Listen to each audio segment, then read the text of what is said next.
Very good evening to all of you. It is lovely to see so many familiar faces in the audience tonight. Janie, Tanya, my beautiful wife Dominique, who wrote a magnificent book, False Rafir. For those of you who haven't read it, you should. My father-in-law and mother-in-law, Andries and Sandra Botha. Mark and Ray Swilling, I saw earlier. And my sister Angus and her husband, my sister Mariota, and her husband Angus, and of course my dear mother. Sadly, my father is not able to join us this evening as he is in the UK. So, and also a very warm welcome and a thank you to all of you for giving up your Thursday evening to come and listen to what I have to say. I'd also like to thank Leslie for the invitation to speak this evening. It is hugely meaningful for me to be delivering the Frederik van Zyl-Slabbert Honorary Lecture. Over the past 30 years, Van Zyl has and continues to loom very large in my life as a mentor, a role model, an interlocutor, and a friend. He had a hand in the most formative experiences of my life, from inviting me to the Dakar talks when I was 17, to encourage me to apply to Oxford University, to arranging a vacation job with Max de Pre at the Vrije Weekblad, and inviting me to join him at the Metropolitan Chamber and at the Elections Task Group. But what shaped me more than these experiences was the unusual combination of qualities that made him such a formidable leader. Above all, Van Zyl was a humanist. He believed that critical thinking and evidence needed to triumph over dogma and superstition. The journalist Jan Joubert captured this when he said, "One of the reasons why Dr. Frederik van Zyl-Slabbert was such an esteemed and beloved leader was because he never forgot that leadership is about people, humanity, and compassion." He could speak to anyone, from the person sweeping the street to the president. He had a rare intellectual and emotional agility to appreciate disparate perspectives. We make too little effort in South Africa today to listen to each other and to try and understand beliefs that are different from our own. Van Zyl was blessed with a tremendous intellect and rigorous critical mind that he applied to the great challenges of his time. In true Socratic spirit, Van Zyl sought to interrogate people's firmly held beliefs. In the famous paradox attributed to Socrates, "I know that I know nothing," he was challenging us to carefully examine the things that we believe to be true. Karl Popper argued that everything we come to know can only ever be falsified and never conclusively proven to be true. And Popper's ideas, particularly those in relation to the open society, infused Van Zyl's thinking. This was the basis of Van Zyl's intolerance of dogma, ideology, and norms accepted for their own sake. He wrote, "I abhor dogmatic confidence and fashionable, unquestioned opinions. The values that guide intellectual inquiry have been distilled through the ages of rigorous debate, objectivity, openness to contradictory evidence, and critical scrutiny of assumptions." Paradoxically, although he was very pragmatic, he was also an idealist. Perhaps it would be better to describe him as principled. It was this quality that made him so fiercely independent and ultimately incompatible with party politics. Herman Gillemier refers to the anecdote of Hans van Rensburg of Ossewa Brandwag describing Smuts. He has all the qualities of a great leader: the intellect, the experience, the magnetism, all the characteristics except one. He is not on our side. Van Zyl was on nobody's side. His compass was not influenced by the dictates of a party or accepted norms, it was only dictated by truth and justice. This was sometimes confused with a lack of courage. When he resigned as leader of the PFP, he was accused of having the brains but not the balls for politics. His retort: "The trouble with this country is you have too many politicians with balls but no brains." Although he was a person of profound moral conviction, he believed it was dangerous to infuse moralism into political analysis. He said, "When moral principles are presented as sociological generalizations, it is not difficult to end up in a position of sanctimonious paralysis, of believing that the future guarantees one a good deal because the past has given one a bad one." He was irritated by literature centered on accusatory protests based on moral outrage, where the result was to preach to the converted and stridently state the obvious. As I deliver this address in his honor, I imagine Van Zyl sitting amongst us. I feel the pressure of his intolerance for drivel, political correctness, and intellectual dishonesty. I see him applying his immense critical faculties to the logic of my arguments. I'm sure many of you in the audience who knew him well will know what I mean when I say that his presence is so powerful it has survived his physical departure from us. He remains vivid and present in our lives, leading us to continually question whether our beliefs and actions pass the Van Zyl-Slabbert test of integrity and intellectual rigor. I've chosen to focus my address on a major preoccupation of Van Zyl, the conditions required to consolidate democracy in our fractured society. Even strident optimists like me lie awake at night. There is something about this moment that feels like a critical inflection point, a time when citizens have the opportunity to shape a different future from the one that appears to await us. It is vital that we do this because we will not dig ourselves out of the hole that we are in by doing tomorrow what we did yesterday. With his characteristic acuity, Van Zyl anticipated our sullen state when he famously commented on the South African miracle of 1994, "The bigger the party, the bigger the hangover." He was referring to the expectations of liberated citizens following the euphoria of non-racial elections. This, he believed, was South Africa's real burden of democracy. As we all know, the key to happiness is low expectations, and we came into our new democracy with hopelessly unrealistic high expectations. We see this hangover across our society. The severe fraying of social cohesion is not just a burden of our democracy, but threatens to be our undoing, as almost everyone in our country, white and black alike, feel alienated and disaffected. Where did we fall short? The dream of the society we were striving to become is best articulated in the social contract that is our Constitution, which states, and I quote, "Success in life should depend on people's choices, effort, and talents, not their circumstances at birth. Not only is this a just society, but one that thrives because it draws upon the resources, skills, talents, and assets of all South Africans." This vision still resonates strongly with me. Somehow it feels that we have lost our collective sense of this vision as our true north. Leadership in all spheres, the state, business, and labor, is hopelessly fractured and internally focused. The result is that we do not have an agreed conception of the good society, a beacon of both hope and common effort. This has had a demoralizing impact on our cohesion as a society, as extreme and destabilizing voices on all sides have been able to gain far more prominence than they deserve. So in the famous words of Lenin, what is to be done? I believe that we need to rebuild a strong political center that is anchored in our Constitution. This political center needs to be able to transcend political, business, labor, and civil society divisions. Let me articulate what I propose the focus of this political center should be. Firstly, we need a state and democratic institutions. We need to defend our state and democratic institutions from capture by a rent-seeking business and political patronage network.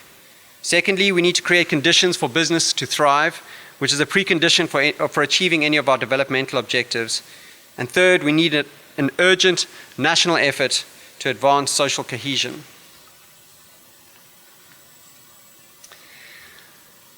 I'd be interested to have a quick show of hands for who here feels concerned about the independence of our democratic institutions. Just a quick show of hands. Okay, so I might be preaching to the converted a bit here. The state of our democratic institutions today brings to mind the allegory of the boiling frog. The removal of Nana in December was our collective "how did it get so hot in the pot" moment. The evidence of an orchestrated and systematic subversion of state institutions is overwhelming. The purpose is both financial, the theft of resources, and political, the consolidation of political power of the patronage network. This is the greatest immediate threat to our democracy, and it is a threat that cannot be overstated. If our state institutions are weakened to the point of collapse, the result will be a failed state. And this is a subject that was of great concern to Van Zyl. There is an extensive literature on how democratic states become failed states and are unable to perform their basic functions and lose popular legitimacy. The result is a Hobbesian world where, in his famous evocative depiction, continual fear and danger of violent death make life solitary, poor, nasty, brutish, and short. Examples are Haiti, Afghanistan, and Syria. Contrary to the hysteria of the likes of Bill Johnson, we are not a failed state. According to the Fund for Peace in 2016, in their 2016 State Fragility Index, we rank 69th out of 178 countries. However, with increasingly dismal performance in the delivery of education, health, the creation of jobs, and corruption, we are in swift descent.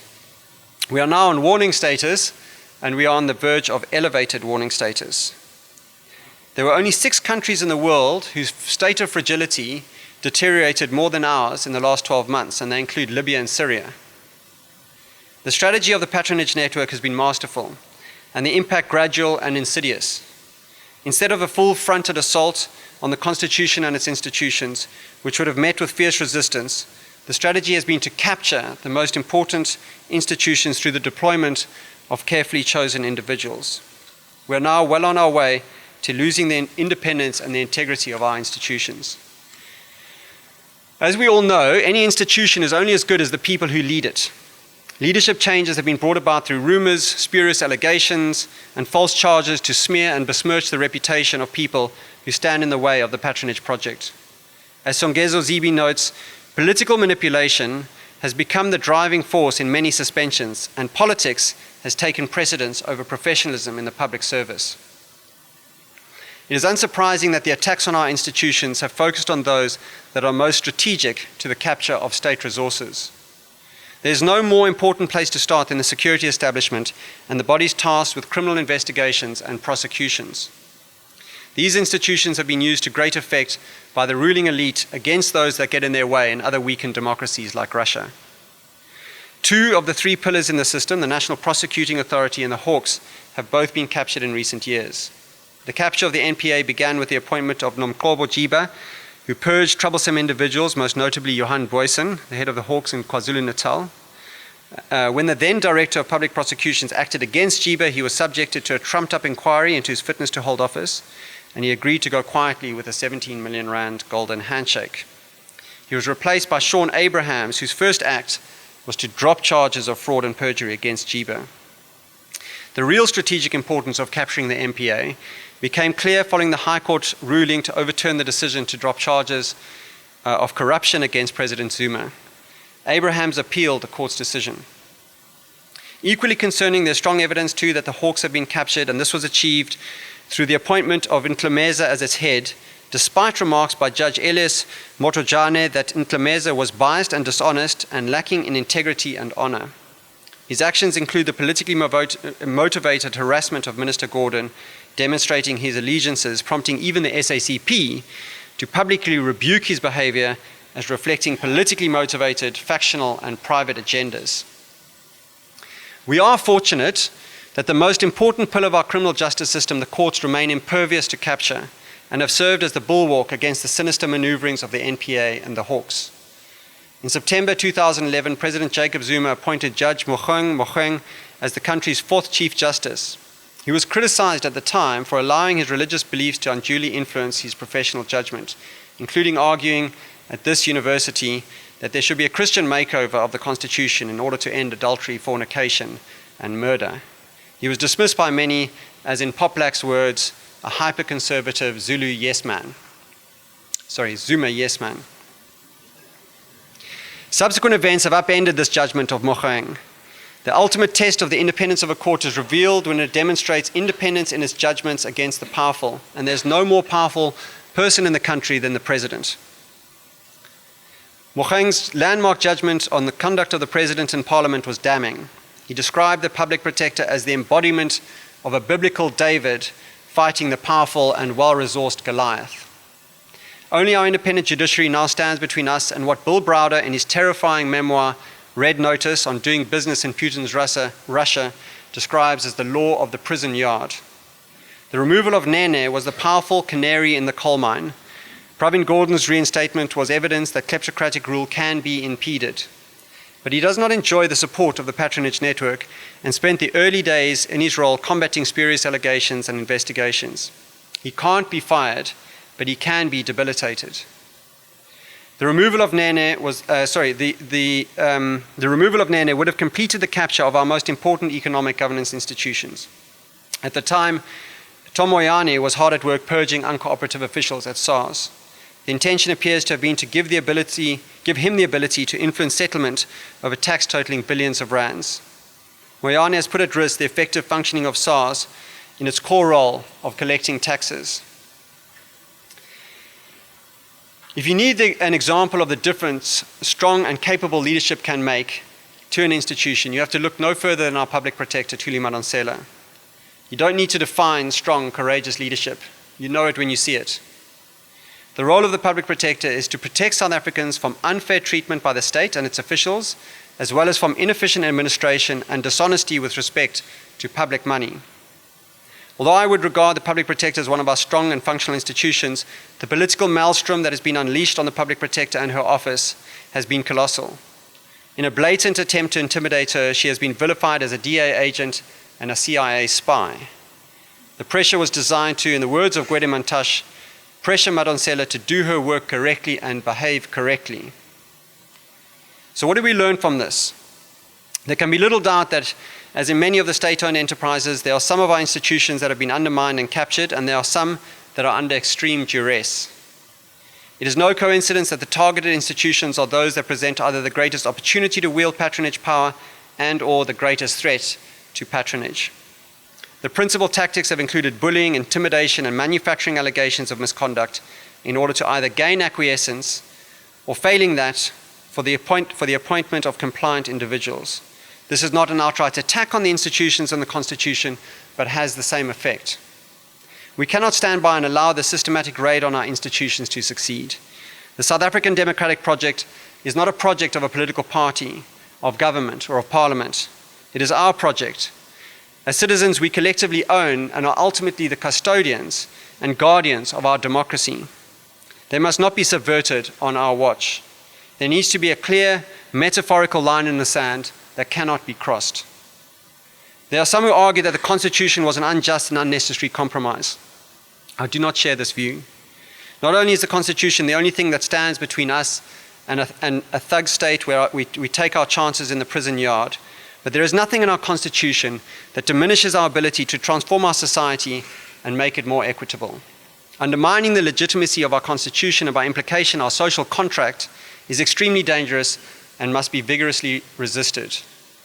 If we allow our sacred founding document to be broken, our slide to the bottom will be precipitous. If we cannot defend our core democratic institutions, there will be nothing left to defend. This is now a key strategic focus of Business Leadership South Africa, which represents 80 of the largest South African companies and multinationals. BLSA has endorsed and funded the Corruption Watch Buam Zanzi campaign, which seeks transparency, public consultation and public scrutiny of the suitability of candidates for the position of public protector. I hope that this is the beginning of a united and active business leadership working with Labour, civil society and faith-based organizations to play their role in protecting our institutions. What I now want to argue is that a thriving business sector is indispensable to building a future for all South Africans. Put bluntly, you can't be pro-poor and anti-business. Negative perceptions of business in South Africa are pervasive. Business is viewed with suspicion at best and contempt at worst. White monopoly capital, the apotheosis of an untransformed, unpatriotic, corrupt, extractive and immoral elite exploiting the country and its people. Even pro-business advocates lambaste business as meek and servile, impotent, fearful and cowardly, largely due to their tepid public response to national crises. Borrowing from Healy's famous insult of Geoffrey Howe, Rob Rose argued that big business critique of government in the wake of the Nene saga was like being savaged by a dead sheep. Our national discourse often infers that business is the enemy of progress and that its very existence is only grudgingly accepted. The nub of my argument is a familiar one. No social progress is possible without economic growth. We often glibly accept this as self-evident. What we don't usually appreciate is that a growing economy is only made possible by thriving businesses. This is not to argue that thriving business is a sufficient condition for addressing our triple challenges of poverty, inequality, and unemployment, but it is a necessary condition. Why am I so emphatic about this point? Being pro-business is not to argue that business is always a force for good, or that many business practices are not immoral or destructive. Instead, it is a pragmatic argument. Business has a very significant positive impact on society through the people it employs. Some 2/3 of the 15 million people employed in this country are employed by businesses. These businesses also train and develop many of these people and cover costs like medical insurance and pension fund contributions, which diminishes the financial stress on the state. Corporate social investment on social development programs is significant, but is not a material factor in the bigger scheme of things. In 2013, businesses spent an estimated 8 billion rand on corporate social investment, which is about 0.01% what the government spent in that year on social development. Apart from the social benefits of employment, the very significant contribution of business is through tax contributions, which comprise the vast majority of the income of government. Goldman Sachs, in a review of our progress since 1994, reported that between 1994 and 2012, South Africa's gross domestic product grew 3 times to $400 billion. If this sounds a bit abstract, this is what it means in ways that people actually experience. In the 1993-94 year, the total government budget was 120 billion rand. In this year, National Treasury announced that the government will spend 1.5 trillion rand. That is almost a 10-fold increase over that period in nominal terms. So what does this growth in the pie enable us to do? In this year, the government will spend roughly 800 billion rand on services to the poor, also known as the social wage. This includes things like basic education, health, human settlements, and municipal infrastructure. This does not include social grants, on which it will spend another almost 170 billion rand. Of this, 50 billion rand will be spent on 12 million women receiving child grants, 60 billion rand on 3.5 million people receiving old age grants, and 20 billion rand on 1 million people receiving disability grants. What has this massive increase in government spending meant for South Africans over the last 20 years? In 1994, we provided social grants, our most important anti-poverty initiative, to 2.7 million South Africans. Today, we provide social grants to 16 million South Africans. Many think that this is unaffordable, but this is not true. Although there has been a significant increase in the provision of grants, our spend on social grants has been flat as a percentage of GDP since 2007 at around 3.5% of GDP. That is what a growing economy makes possible. Our poverty relief interventions have been supplemented by huge resources channeled into social development infrastructure, particularly water, housing, and electricity. Over the next 3 years, government and state-owned enterprises have committed almost 900 billion rand to housing, roads, rail, public transport, water, electricity, and community infrastructure. In addition to substantial increases in social spending, the growth in the economy enabled the growth of a sizable African middle class.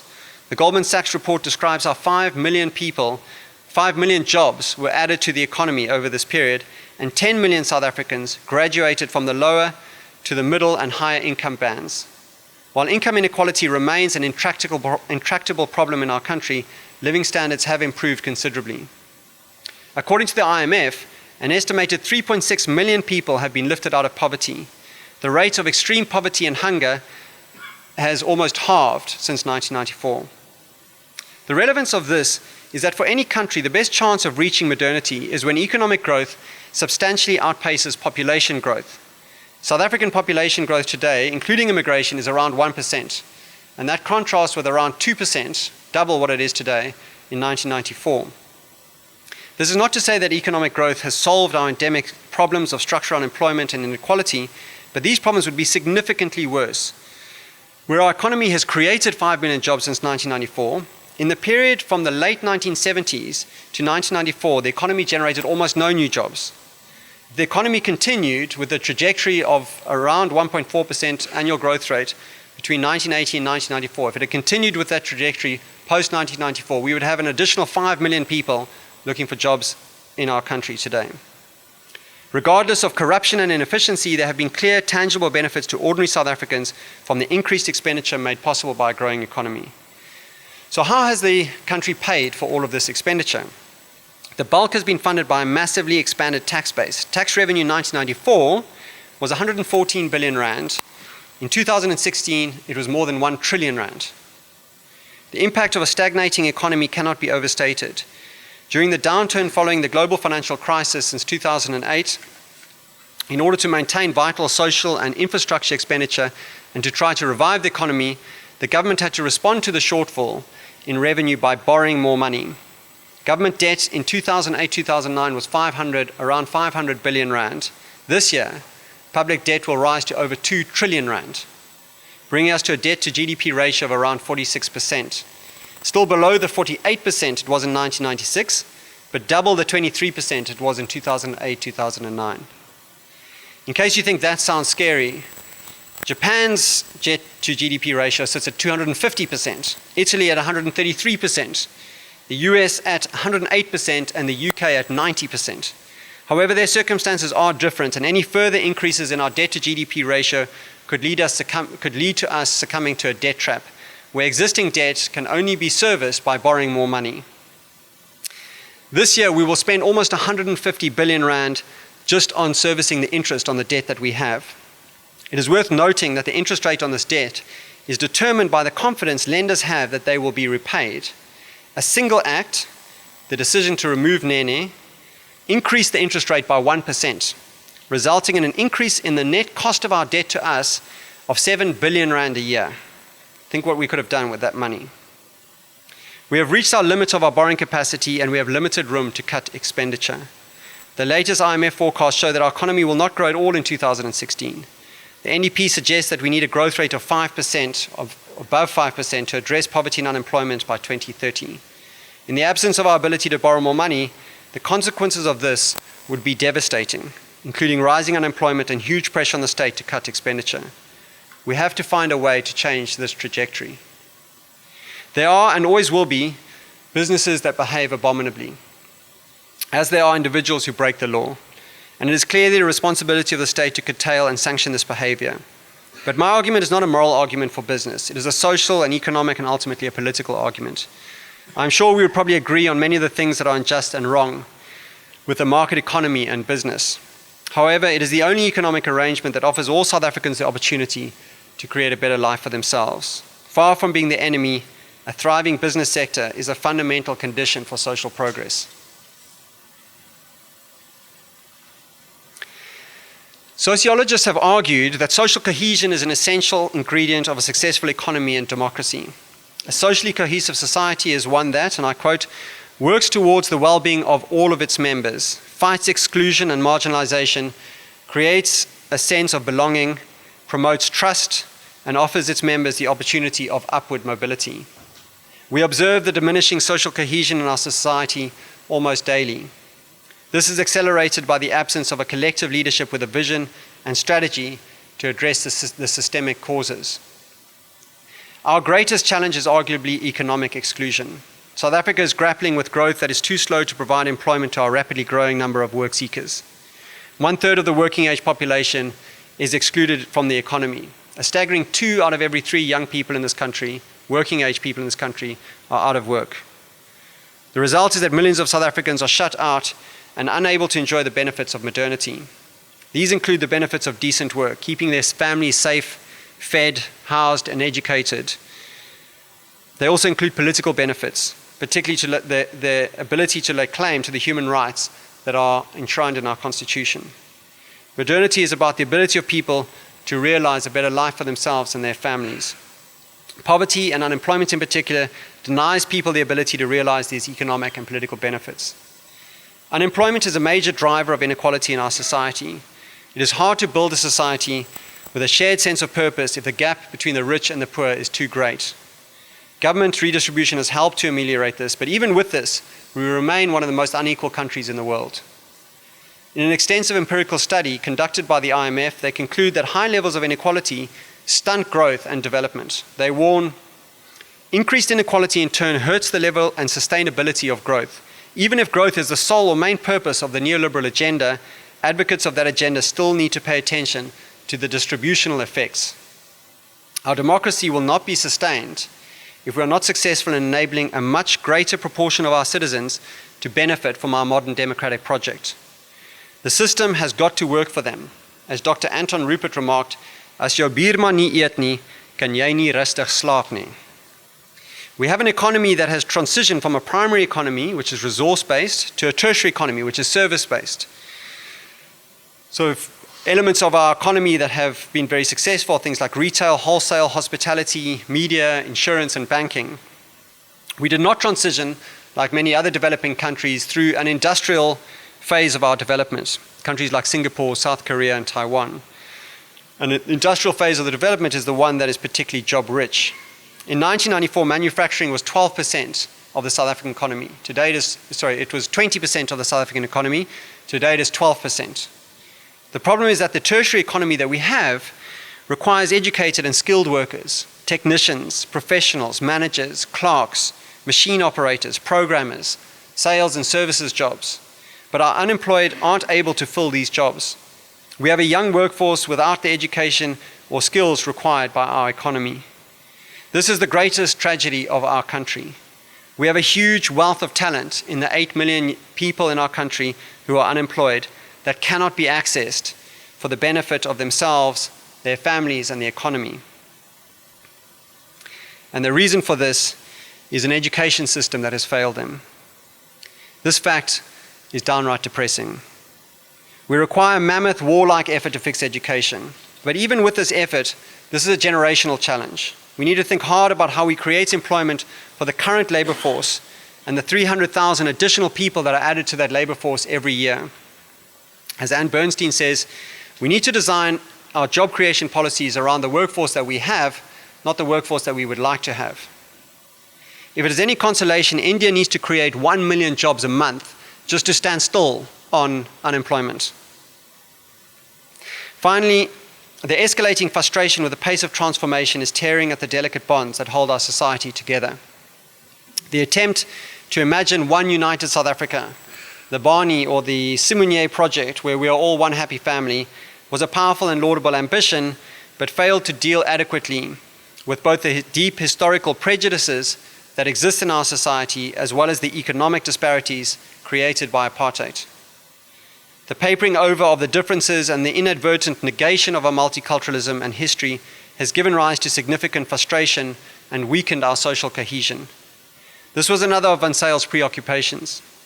It would be hard to argue with the NDP when it maintained opportunity continues to be defined by race, gender, geographic location, class, and linguistic background.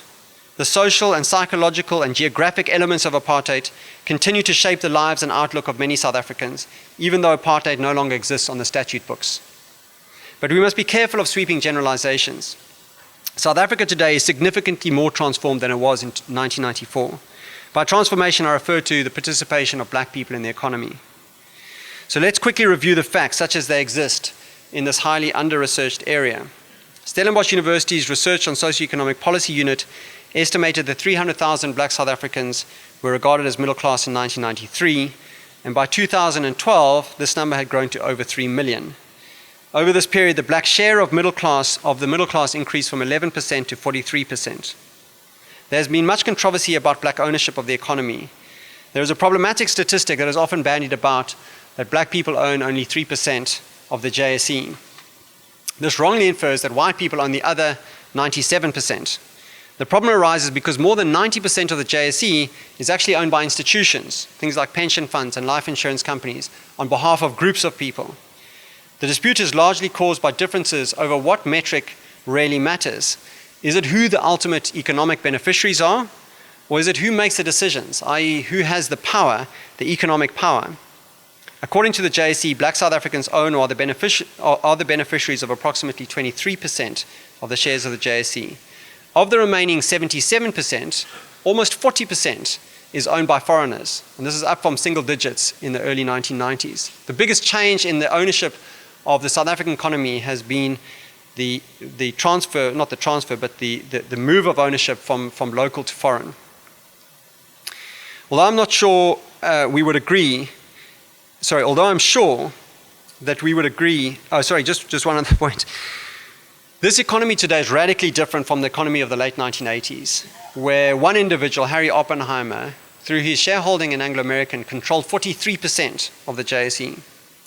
Although I'm sure we would agree that we could have done more in the last 20 years to advance inclusion, and that we still face huge challenges of prejudice and exclusion in the workplace, particularly at the most senior levels in business, we have come a long way. As Feral Haffajee observes, it is not enough but nor is it nothing. The question is how we build on the success of the past 20 years and pay special attention to the area where progress has been particularly slow. The singular social investment focus of the Yellowwoods Investment Group that I work for is on reducing economic exclusion. We begin with early childhood development, where we have a partnership with the City of Johannesburg to roll out a social franchise model in 10,000 existing and new ECD centers in the city. We use the capability from our Nando's restaurant group to partner with provincial governments across the country over the past 10 years to help support the implementation of the National Schools Nutrition Program, resulting in almost 5 million children receiving a more regular meal. We've been supporting an exciting partnership between the Program to Improve Learner Outcomes and the Education Department and trade unions in KwaZulu-Natal in 1,200 schools in 2 districts. That's 5% of the national schooling system. The purpose of that initiative is to seek to improve curriculum coverage in the schools in order to improve the learner outcomes. We initiated Honorary, a youth employment accelerator that matches and transitions economically marginalized young people into formal jobs. Honorary has partnered with the National Treasury, the City of Johannesburg, the Gauteng Provincial Government, and other government agencies, together with over 250 South African businesses, to assess almost 300,000 young people and to transition 25,000 of those young people into permanent full-time jobs. We now aim to evolve this into a labor market intervention to help hundreds of thousands of young people transition from education to income. All of our collective efforts, however, require a growing economy. Increasing employment and incomes, as the Black Management Forum correctly states, without a solid economic foundation, transformation will be meaningless for the country as a whole, including those that are meant to benefit from transformation. Sipho Pujana put it well: unless we grow the economy and jobs, we are all reduced to a fight against each other for the crumbs. Populists claim that our leaders sold us out in 1994. They argue that the moral and political necessity of economic justice demand that we comprehensively revisit our constitution. The aim is the elimination of the right to property, as this will enable the state to accelerate the transformation through the confiscation of land and businesses without compensation. There seems to be a growing number of people who think that this is the famed and elusive silver bullet, a shortcut to economic justice. But in reality, it is a suicide bullet. In the first instance, the 1994 deal was a compromise on both sides. As Van Zyl put it, this was not a marriage that both parties rushed into with unrestrained passion. Moreover, there has unquestionably been a democratic dividend to black South Africans. Insufficient, but nonetheless significant progress from where we were. This can be a hard sell, as Van Zyl wryly remarked. Comparatively, South Africa is doing remarkably well. Yet for those caught up in the trauma of transition, it is like saying it is better being in a raging storm than a hurricane. But most importantly, South Africa is not an economic island. We are part of a global economic system, and there's no escaping this. We are severely impacted by external shocks like the rebalancing of the Chinese economy and the impact that that's had on commodity prices, the rising interest rate cycle in the US, and global risk appetite. Remember that foreigners are the largest owners of South African bonds and equities. If something persuades them that the value of these securities are likely to fall, they will sell, and a mass sell-off would be catastrophic for us. Markets do not only respond negatively to poor decisions, but also to uncertainty. Investors hate uncertainty. Markets may be flawed, but they really do amount to a real-time verdict by millions of people with vast sums of money at stake on what something will be worth into the future. Financial shifts happen overnight. Economic shifts happen slowly as businesses decide whether to expand, invest in additional plant and equipment, and employ more people. This does not mean that we lose our agency, but our choices certainly are more limited than they would be in a closed economy. Constitutional changes, particularly as they relate to rights of ownership of private property, would be calamitous. Our economy will go into free fall, the value of our currency will collapse, inflation will soar, and we will not be able to pay our public servants or afford social grants. Venezuela is a recent example of the ruinous consequences of this dogma. In this scenario, it is not the rich that suffer the most. They will move and they'll take their money with them. The people who are most damaged by this collapse are the marginalized and the poor. It is easy to break things we don't like. It will be easy to destroy our economy because it is unjust and it is untransformed. But to what end? Sadly, there are no shortcuts to the society our Constitution envisages. There's only the arduous, gradual, incremental path of building a different future for our children from the one that we inherited. We can and should try to enlarge the increments, but we should not fool ourselves that there is some revolutionary utopia that awaits us and is within our grasp. The challenge for us Democrats and constitutionalists is to realize that we are the silent majority, to stop spectating from the sidelines, and to stand up with the majority of South Africans with a vision for our society that offers hope and the prospects of a better life that inspired those that wrote our Constitution. Leaders in government, business, labor, civil society, and faith-based organizations in the political center, much like many did in the UDF in 1983, need to present a visible and united voice on key issues of common interest. This needs to be accompanied by intensified and coordinated action. A good example is the Bua Mzansi campaign. We need to collectively focus and show tangible progress on substantive issues, such as governance of state-owned enterprises, developing the skills our economy needs, improving labor relations, and stimulating investment. I would like to end with a final word from our beloved Van Zyl from 1979, but as true today. It may be that politics in South Africa will be the art of the impossible. Is that not a challenge worth accepting? If we succeeded then, and we can succeed again. Thank you.